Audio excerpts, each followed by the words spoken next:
이제 사무엘하의 끝부분으로 올수록 지금 다윗의 생애를 이렇게 연대순으로 이렇게 기록하기보다는 이제 다윗의 생애를 이렇게 정리하는 입장에서 이렇게 마감하고 있는 것들을 볼 수 있습니다. 특별히 오늘 사무엘하 22장은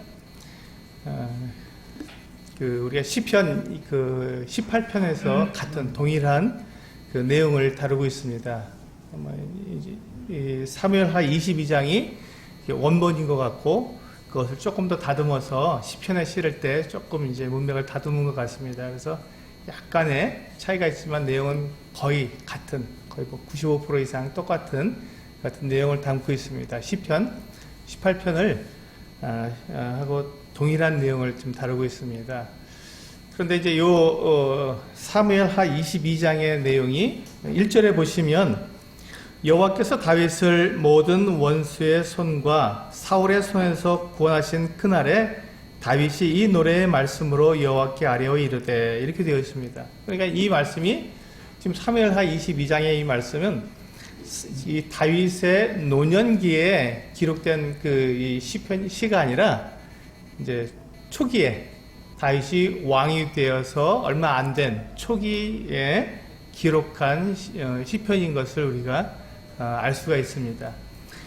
다윗이 이제 이스라엘의 유대 왕인 뿐만 아니라 이제 유다의 왕으로서 7년을 다스리고 이제 온 이스라엘의 왕으로서 다스렸을 때, 그때부터 주변에 있는 나라들, 블레셋, 또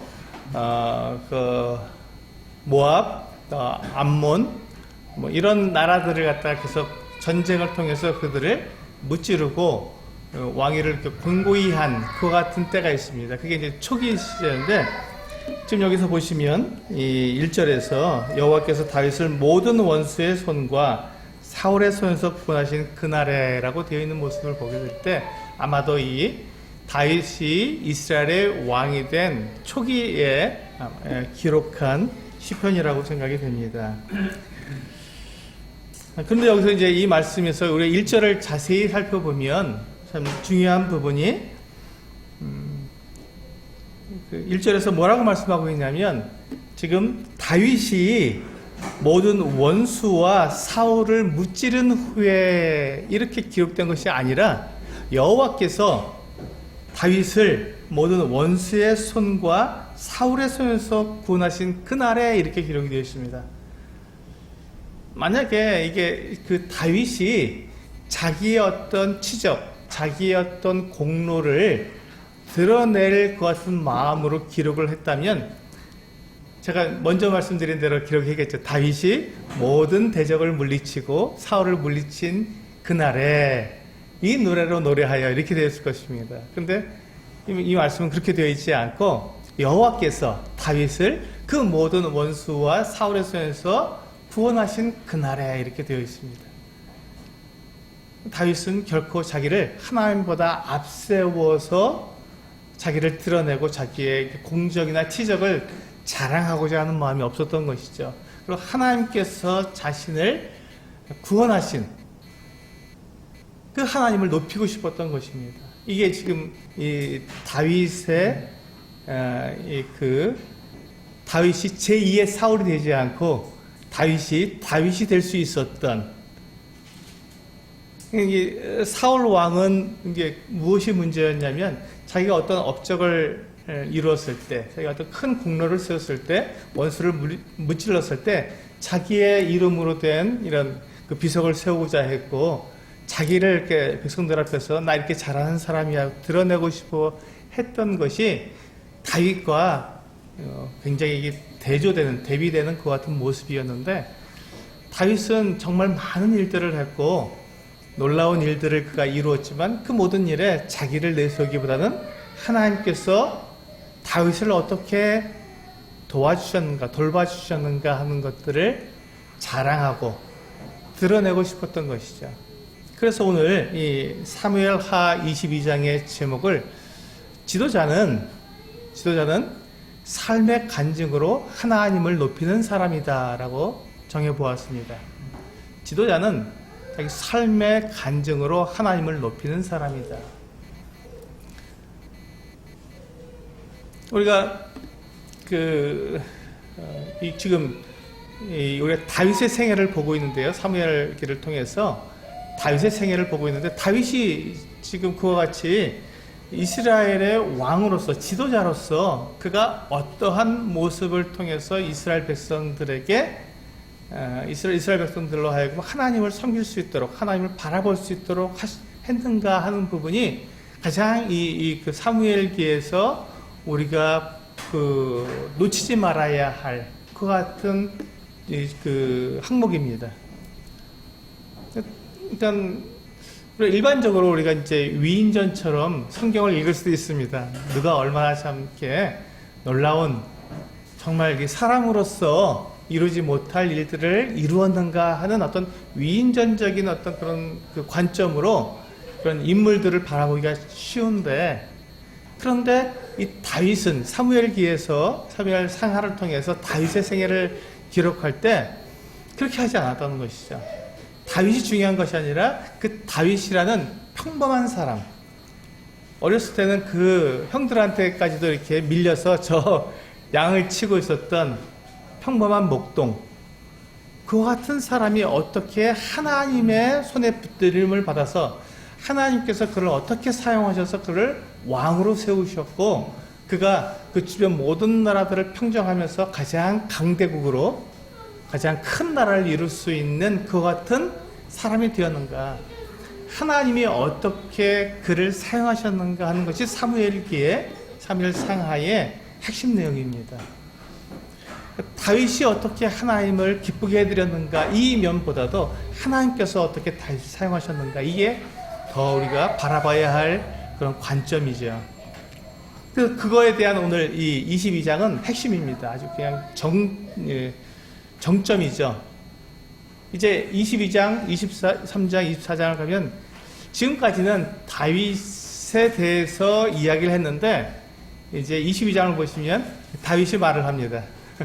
다윗이 이렇게 노래하여 이르되 하나님께 이렇게 아뢰되 하면서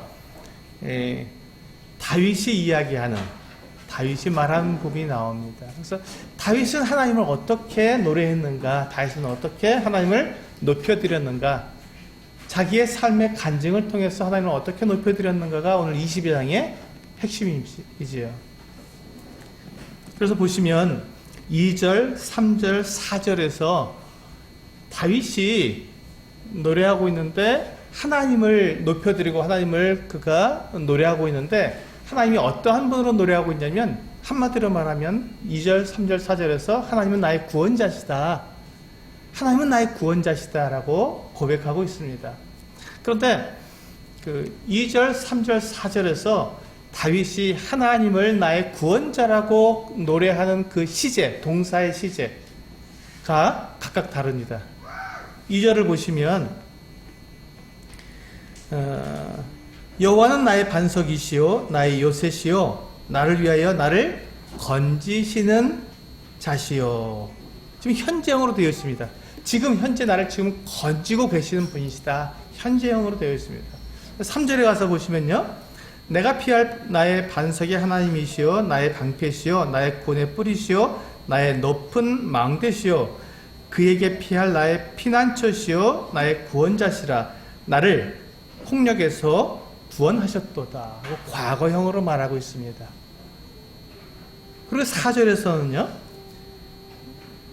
내가 찬송받으실 여호와께 아뢰리니 내 원수들에게서 구원을 받으리로다 하고 미래형으로 말하고 있죠. 다윗은 그가 경험한 하나님, 그가 그 묵상하고 바라보는 그 하나님, 그가 소망하고 있는 그 하나님에 대해서 그가 고백하기를, 하나님은 나를 구원하셨다, 폭력에서 나를 구원하셨다고 3절에서 이야기하고 있지만, 지금 2절에서는 현재형으로 지금도 나를 지금 구원하고 계시다. 이 하나님 너무너무 놀랍다. 그가 경험하고 또 경험하고 있고, 그리고 4절에 가서는 앞으로 경험할 그 하나님을 노래하는데, 그는 지금 이 하나님의 그 구원의 그 능력을 경험했고, 지금도 그것을 경험하고 있기 때문에 앞으로도 하나님께서 능히 자기를 구원하실 것을 믿고 바라고 소망하면서 그가 노래하고 있는 것이죠. 그렇습니다. 우리도 동일한 믿음을 가지고 있습니다.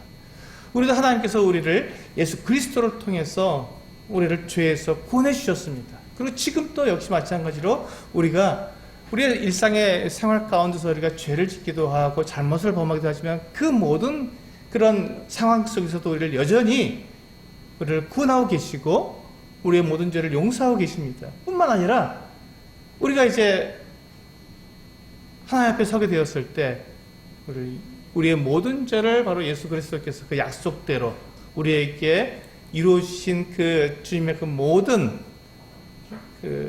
주님의 그 희생과 그 율법을 다 이루신 그대로 그날에 하나님의 보좌 앞에서 우리가 완전한 죄사함을 받고 완전한 구원을 통해서 하나님과 영원한 교제를 이루는 영원한 사랑을 나누는 그 완전한 구원에 들어가게 하실 것을 우리는 믿고 그렇게 우리는 살아가고 있는 것이죠.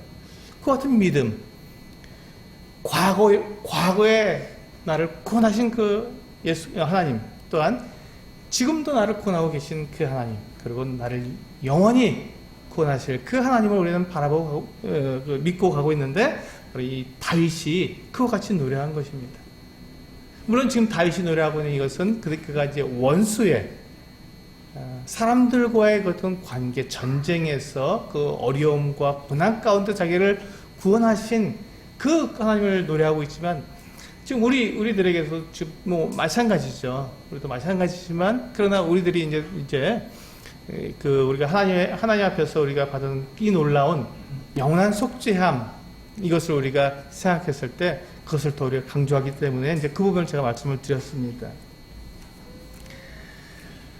그러면서 이제 5절부터 보시면 사망의 물결이 나를 애우고 불의의 창수가 나를 두렵게 하였으며 하면서 이제 이 다윗이 자기가 가지고 있는 그 어려움들, 그 난관들, 그 고통들을 지금 이렇게 펼쳐 보이고 있습니다. 거기 보시면요. 사망의 물결, 불의의 창수, 그리고 6절에서는 수월의 줄, 수월은 우리가 무덤이죠. 음부, 죽음, 이렇게 말을 합니다. 수월의 줄, 그리고 사망의 올무, 이와 같은 것들에 내가 지금 둘러싸여 있고, 그렇게 내가 정말 그 괴로움과 고통과 그 문제에 내가 들어갔을 때, 그때 7절에 보시면 다윗은 이렇게 노래하고 있습니다. 내가 환난 중에서 여호와께 아뢰며 나의 하나님께 아뢰었더니 그가 그의 성전에서 내 소리를 들으시며 나의 부르짖음이 그의 귀에 들렸도다. 이 고백이 얼마나 놀랍습니까? 다윗이 그 어려움과 고난과 그 문제 속에서 그 문제에 파묻혀서 난 이제 어떻게 하나 하고 염려와 걱정과 근심과 두려움 가운데 그가 있지 않고 그 어떤 어려움과 정말 이 수월의 줄과 사망의 올무에 자기가 매인 것 같은 그 죽음이 바로 눈앞에 있는 그 순간에도 다윗은 하나님을 바라보고 하나님께 아뢰했던 것이죠. 하나님께 기도했던 것입니다. 이 다윗의 믿음이 어떠냐면요. 자기가 그렇게 하나님께 기도했을 때 하나님께서 그 성전에서 다윗의 그 음성을 들으셨다. 그 기도를 들으셨다고 그가 고백하고 있는 것입니다.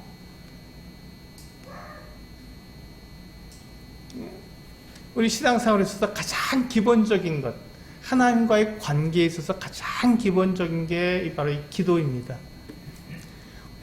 그러니까 그 교회에서도 이제 인도자들이 가장 어려워할 뿐만 하지만 가장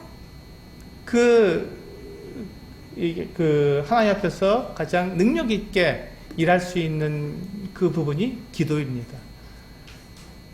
기도는 하나님과의 만남이기 때문에 그렇습니다.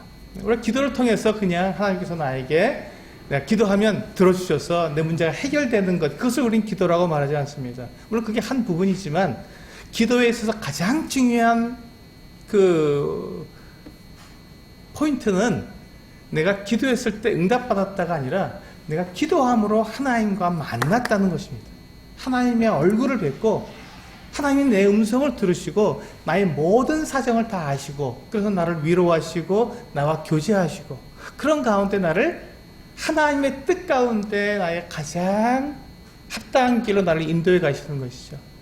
내가 기도한 대로 나에게 무엇이 이루어지는 것이 아니라 기도는 하나님께서 하나님의 계획에 따라서 나를 하나님의 뜻 가운데로 정확하게 나를 인도해 가시는 것. 내가 무엇을 기도했고 내가 무엇을 요구했느냐가 아니라 하나님께서 나와 만나셔서 그 하나님의 뜻을 나에게 알게 해주시고 나로 하여금 하나님의 그 뜻 가운데 순종하여서 들어갈 수 있도록 나를 이끌어 가시는 그것이 바로 기도입니다.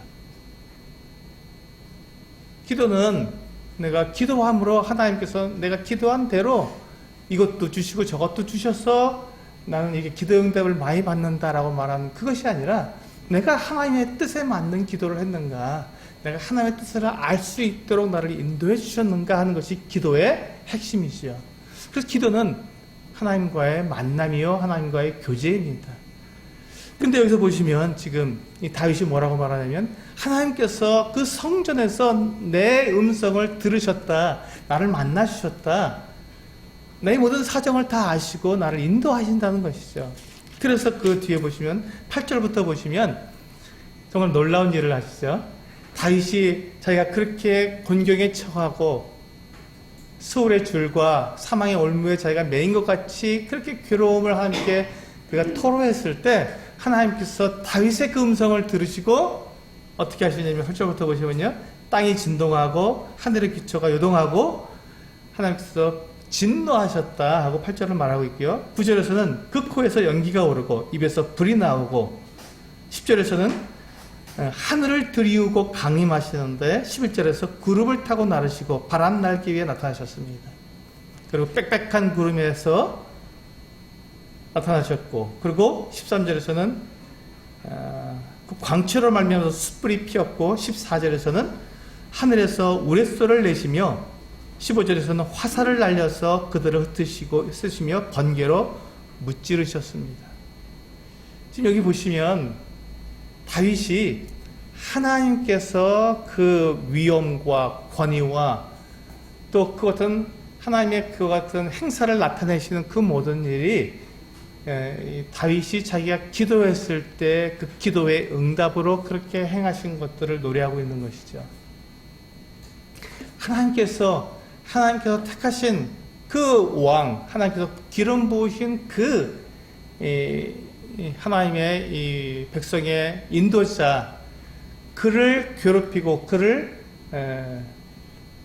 죽음 가운데로 이렇게 몰아넣는 그 같은 대적들에 대해서 하나님께서 이와 같이 놀라운 그 능력과 권위로 나타나셔서 다윗과 함께하고 계시다는 것들을 다윗이 지금 고백하는 것입니다.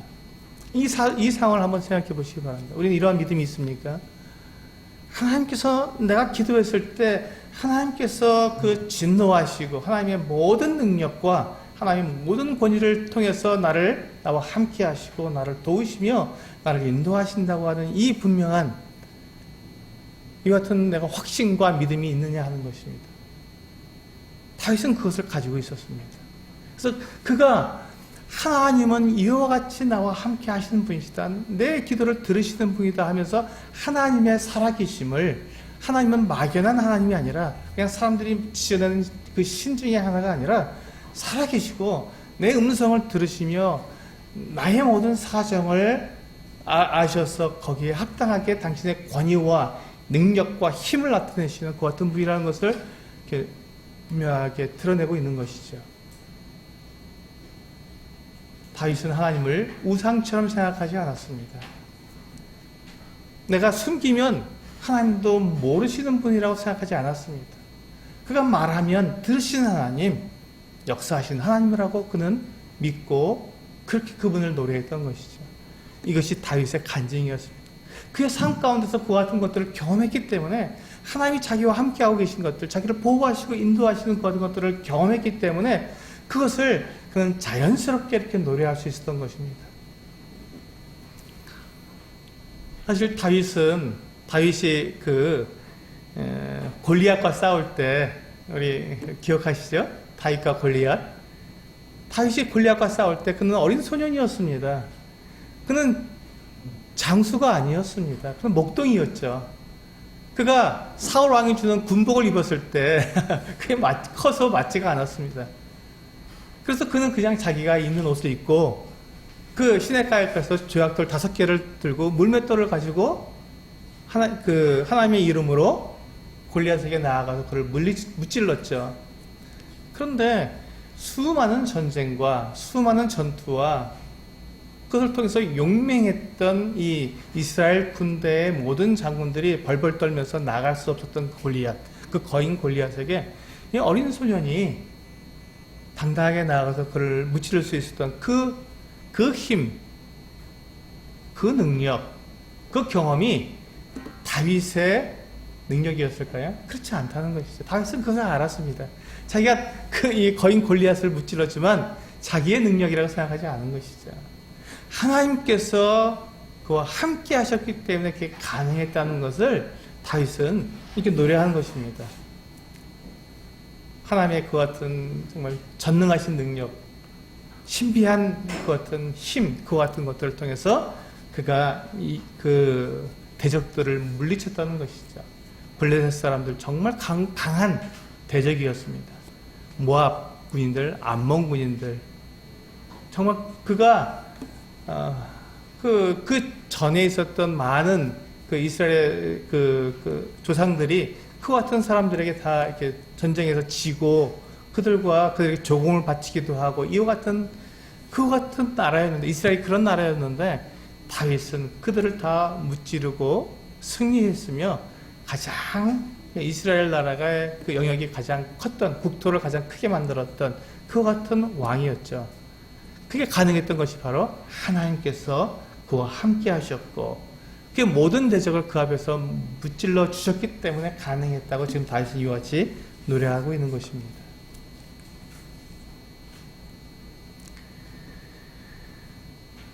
우리 이제 17절을 보시면요, 다윗의 그 개인적인 이와 같은 노래를 하고 있습니다.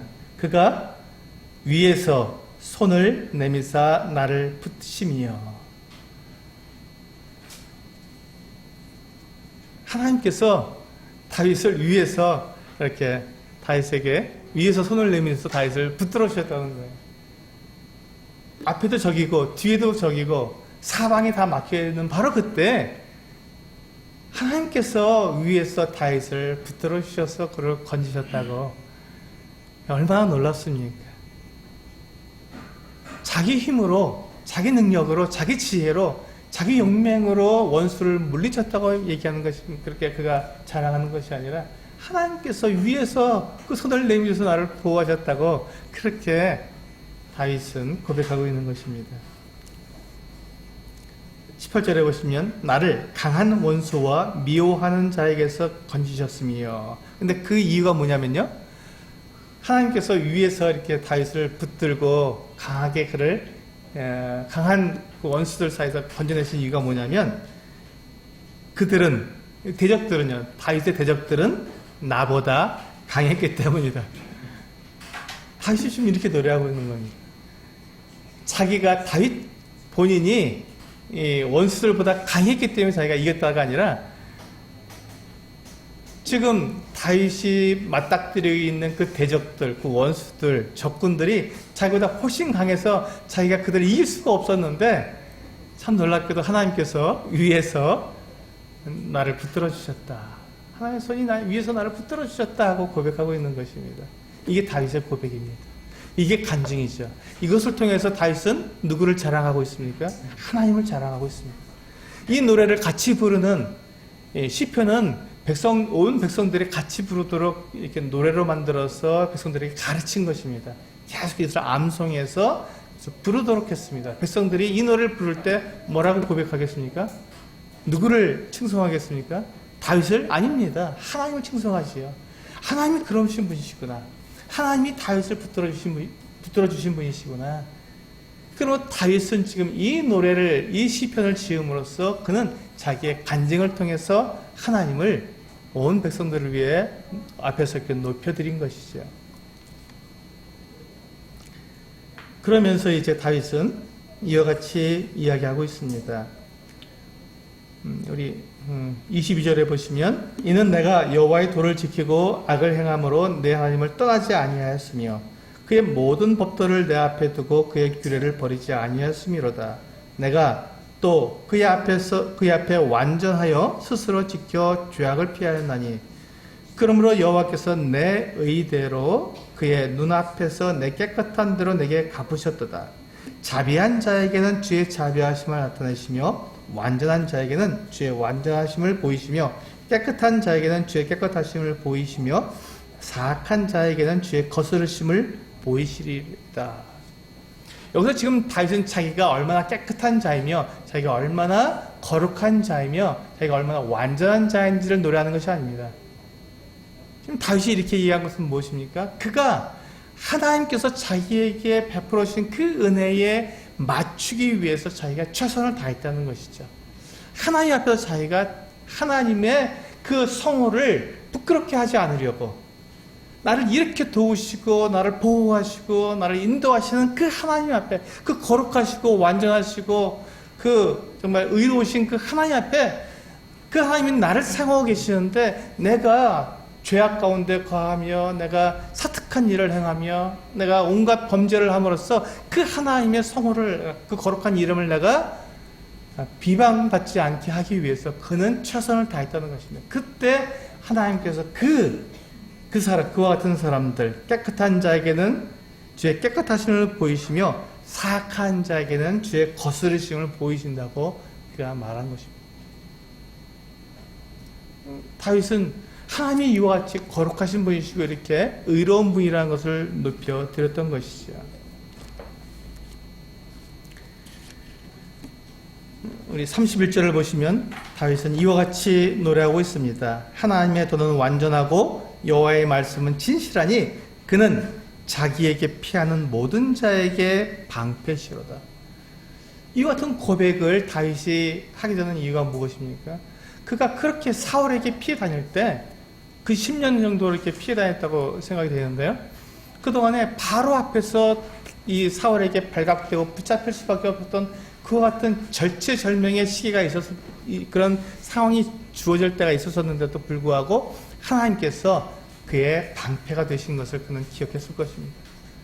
하나님께서 나를 보호해 주시고 나를 가려 주시고 나를 막아 주시지 않았다면 내가 어떻게 사울의 그 칼에서 사울의 창에서 내가 벗어날 수 있었겠는가 하는 것을 고백하는 것이죠. 그리고 이제 35절에 보시면 하나님은 멀리 계신 하나님이 아니십니다. 다윗이 보았을 때 35절을 보시면 내 손을 가르쳐 싸우게 하시니 내 팔이 놋화를 당기도다. 내 손을 가르쳐 싸우게 하셨다. 하나님께서 내 손을 붙들고 계신 거예요. 다윗 손을 붙들고 계신 거예요. 그래서 어떻게 하면 되는지 어떻게 싸우면 되는지를 일일이 가르쳐 주셨다고 좀 고백하고 있습니다. 36절에 주께서 또 주의 구원의 방패를 내게 주시며 주의 온유함이 나를 크게 하셨나이다. 내 걸음을 넓게 하셨고 내 발이 미끄러지지 아니하게 하셨나이다. 네, 그리고 40절에 보시면 이는 주께서 내게 전쟁하게 하려고 능력으로 내게 띠띠우사 일어나 나를 치는 자를 내게 굴복하게 하셨어. 이 보세요. 지금 계속 다윗이 지금 고백하고 있는 내용이 뭡니까? 하나님께서 저 멀리 하늘 저 나라 저 멀리에 계셔서 그냥 이렇게 굽어 살펴보시는 그런 분이 아니라 지금 내 옆에서 나와 함께 싸우시고 나를 붙드시고 내 손을 가르쳐 주시고 나에게 띠를 띄우셔서 내가 그 모든 것들을 승리하게 하시는 내 곁에 계신 바로 그 하나님이라고 그는 이렇게 고백하고 있는 것입니다. 다윗은 그것을 느꼈던 거예요. 그걸 경험했던 것입니다. 보이지 않는 하나님이시지만 그가 전쟁에 나갔을 때 하나님이 내 옆에 계셨고 자기를 보호하고 계셨고 그 절체절명의 순간순간들 자기가 어떻게 해야 될지 모르는 그 순간에도 하나님께서 자기를 가르쳐 주셔서 그 모든 순간에 승리하게 하신 그 하나님을 경험했을 때 하나님은 나와 함께 계셨구나. 나와 함께 계시는 분이시구나. 나를 구원하시는 분이시구나 하고 그가 고백할 수 있었던 것이죠.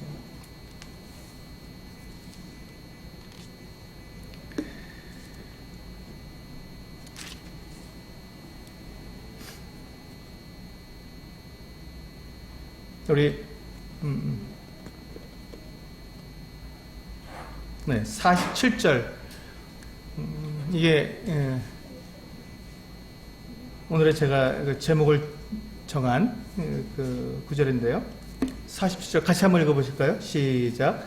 여호와의 사심을 두고 나의 반석을 찬송하며 내 구원의 반석이신 하나님을 높일지로다. 다윗은 하나님을 높이고 싶었습니다. 내 구원의 반석이시고 나의 반석이시고 구원의 반석이신 그 하나님을 높이고 싶었던 것이죠. 자기가 경험해 보니까 자기 일생을 자기가 지금 이 그 전쟁을 통해서 하나님을 경험해 보니 하나님은 정말 나의 구원의 반석이시며 그분이 높임을 받기를 원했던 것입니다. 그렇습니다.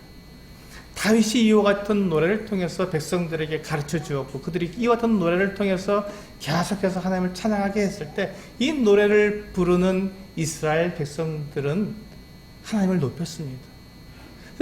이 한 사람의 왕, 이 다윗이 다윗을 통해서 이 다윗의 그 간증을 통해서 백성들에게 이와 같이 하나님을 노래하도록 높이도록 노래했던 이와 같은 이 한 사람의 지도자에 의해서 온 백성들이 하나님을 높일 수 있는 이 놀라운 은혜 가운데 들어가게 된 것이죠.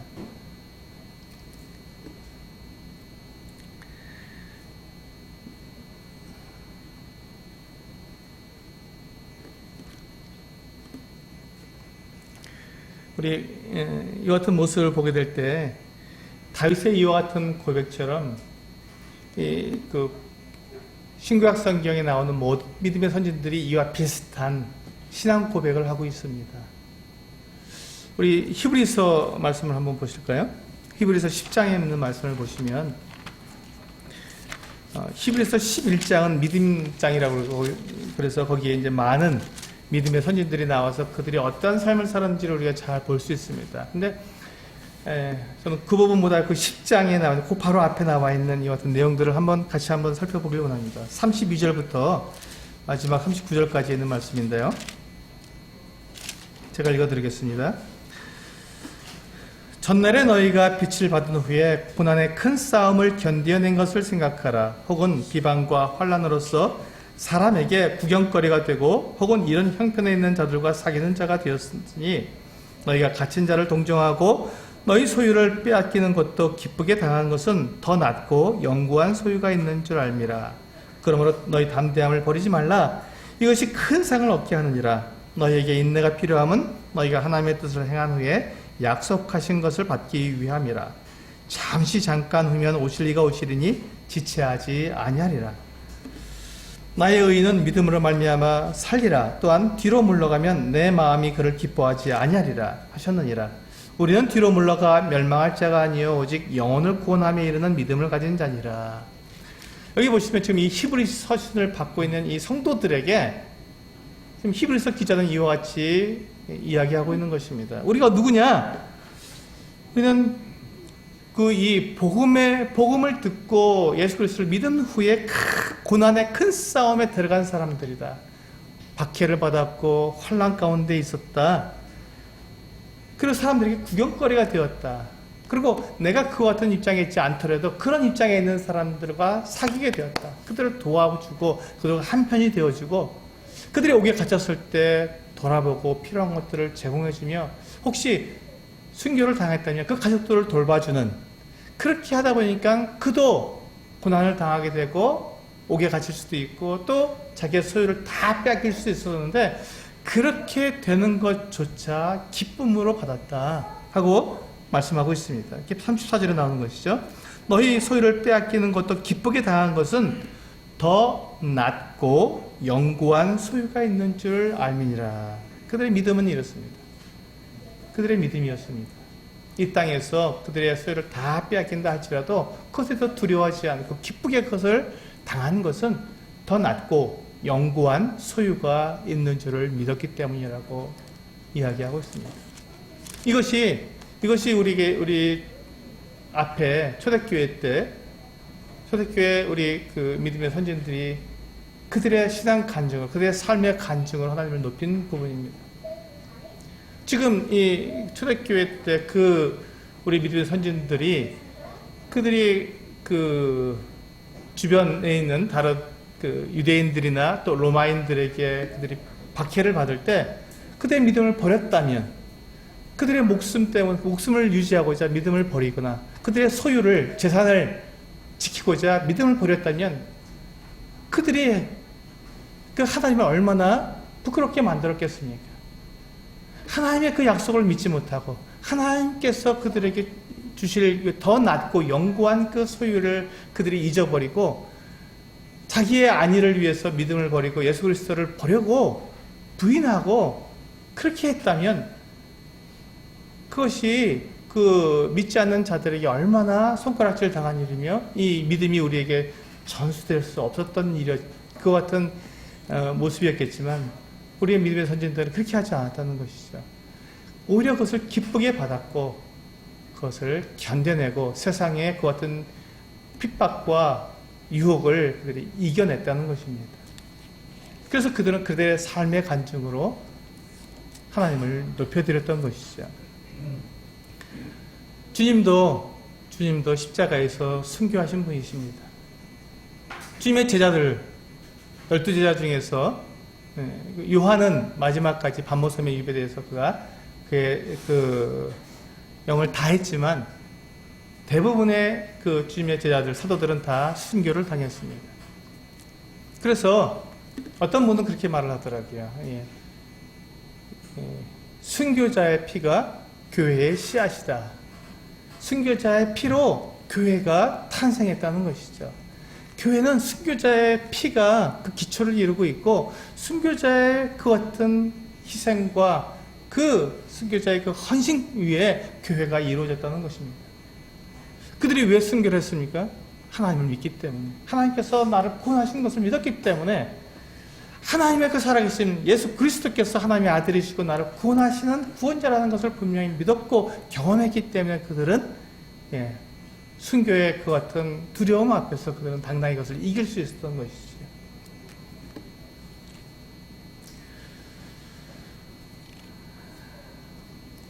그 순교 사화 중에서 우리가 많이 알려진 한 내용이 이 폴리갑의 그 순교 사화입니다. 이 폴리갑은 그 서머나 교회의 장로였고 또 그 전승에 의하면 이 사도 요한이 직접 이 서머나 교회 장로로 세웠다 하는 그 같은 전승이 있습니다. 근데 이분이 86세에 순교를 하게 되었는데 이분을 이제 그 폴리갑을 잡아서 그 원형 경기장에 이제 끌고 갈 때 그 집정관이 당신은 노인이고 나이도 많고 이제 살 만큼 살았는데 어떻게 이렇게 화형까지 당하겠습니까? 그 짐승들의 밥이 되겠습니까?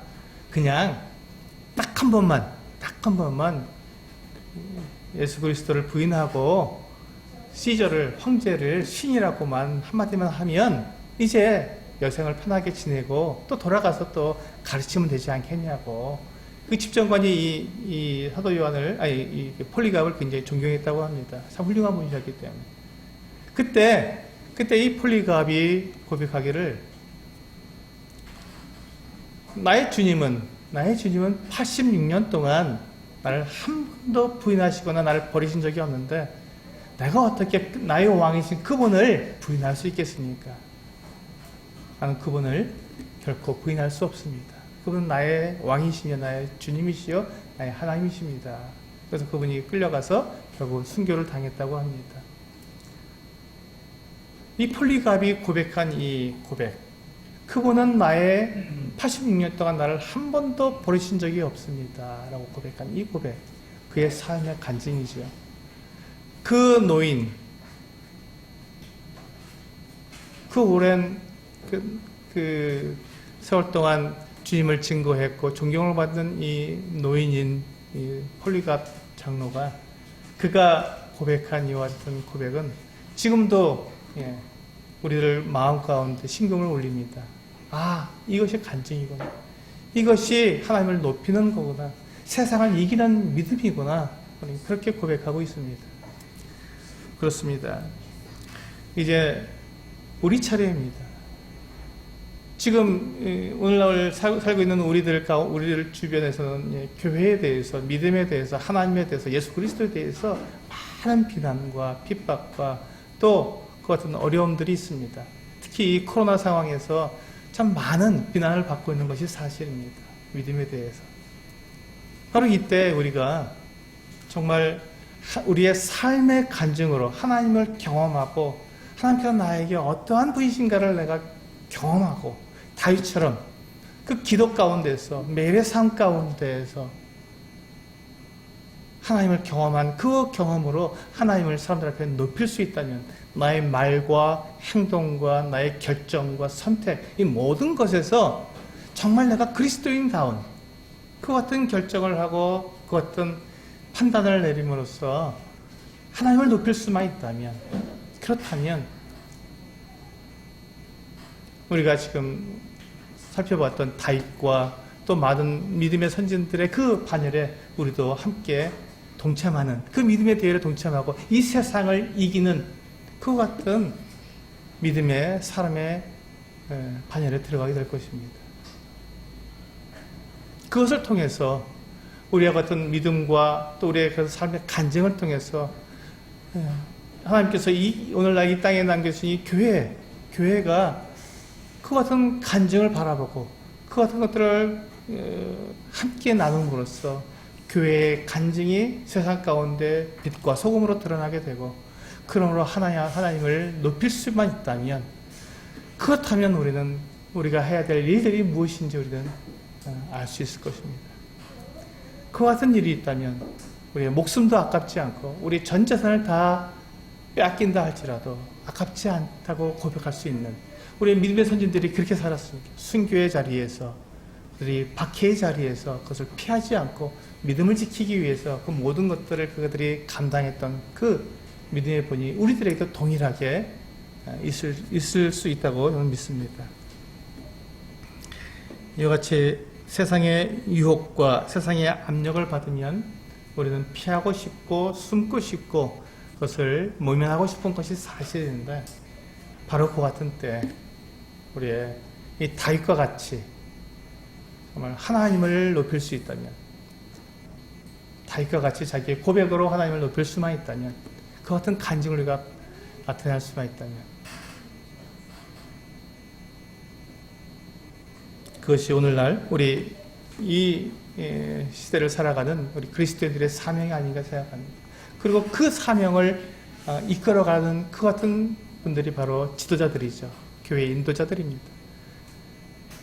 그 모습을 먼저 보여야 되고 본으로 보여야 하고 먼저 그 같은 삶을 삶으로써 하나님을 간증으로 높일 수 있는 그 같은 모습이 우리들에게 나타나기를 원합니다. 지도자는 삶의 간증으로 하나님을 높이는 사람입니다. 기도하시겠습니다.